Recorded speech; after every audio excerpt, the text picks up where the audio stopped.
every three and Dr. Joe Higgins. I call on the Minister. Good morning. Evaluating the opportunity for the external delivery of some public services is an important element of the overall public service plan agreed by Government in November of 2011. Last July, the Government agreed a range of actions aimed at achieving a focused and integrated approach to external service delivery of non-core processes with the objective of reducing costs and focusing staff on priority areas. The Government has decided that all proposed new services across the public service will be first tested for external service delivery before any approval to provide the service internally will be granted. A commercial delivery manager has joined the Reform Delivery Office in my department to oversee the development and implementation of an external service delivery strategy.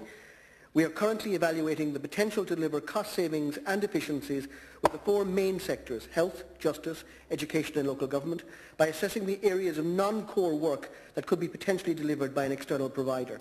The Reform and Delivery Office has also engaged with departments, offices and sectors to identify existing services that may be suitable for delivery by external providers with a view to selecting a number of major projects for evaluation.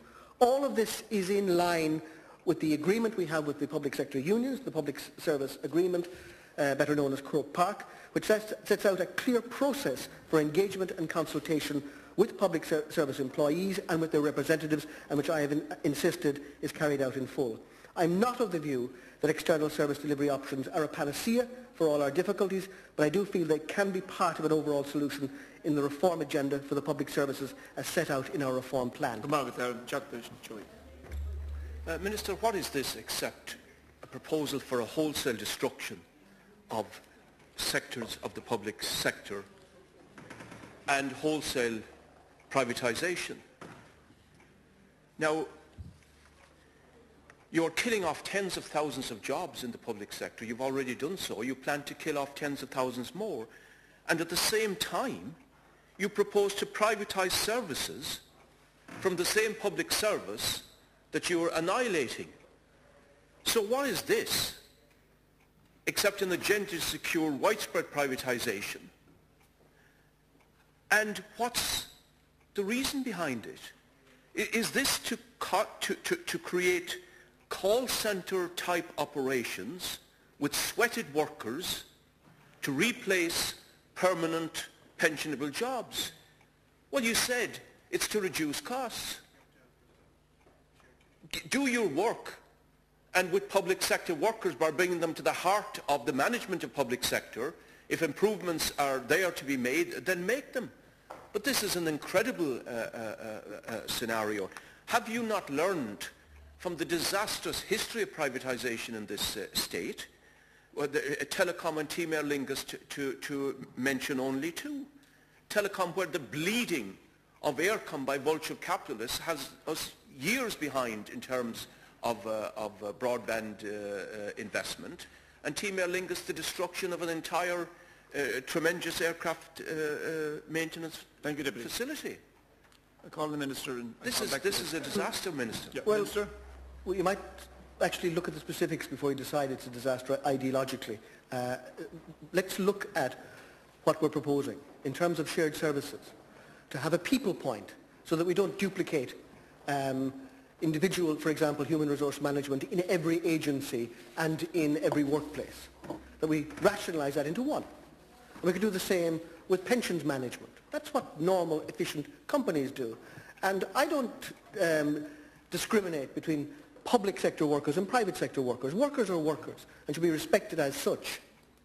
And because you work in the private sector doesn't mean you automatically work in a sweatshop or that your conditions are appalling. Some of the best conditions are in the private sphere. And I wish that we could be as comprehensive in having the best quality services and conditions of work and places to work in the public arena. We are looking at how to get a more efficient, more focused public service.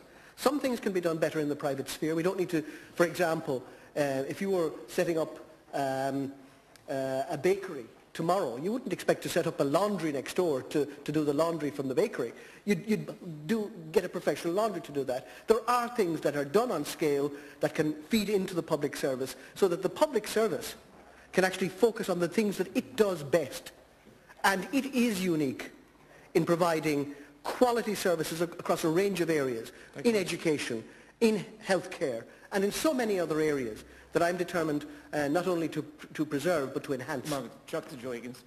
The fact is that the 2008 OECD report on the Irish public sector was quite complimentary, in fact, and said that it compared very well to wealthier European countries. And you mentioned duplication and other efficiencies. Why do you not achieve this by discussion inside the public sector and the involvement of public sector workers? And the point about it is, as you know well, all the most recent, or many of the most recent entrants into service provision are low-paying employers with no security of tenure and difficult working conditions. And lastly, Minister, I see this morning water is another crucial public service, a little bit separate from what you just spoke now. But Bord Gáis today reported that it's going to a wholesale water metering of homes in the year after next. A complete waste of public money, which should go into remediating the water infrastructure and the disastrous leaking infrastructure that exists, instead of what is undoubtedly another fattening up of the water service for privatisation. The Deputy begins by talking about a 2008 report. There's a lot of reports around from 2008 about our economy which wouldn't be very accurate in the reflection in the light of today. I'm very proud of our public sector. I'm very proud of our public services. I'm somebody who will defend them. I want to migrate the best practices in the private sphere into the public sphere.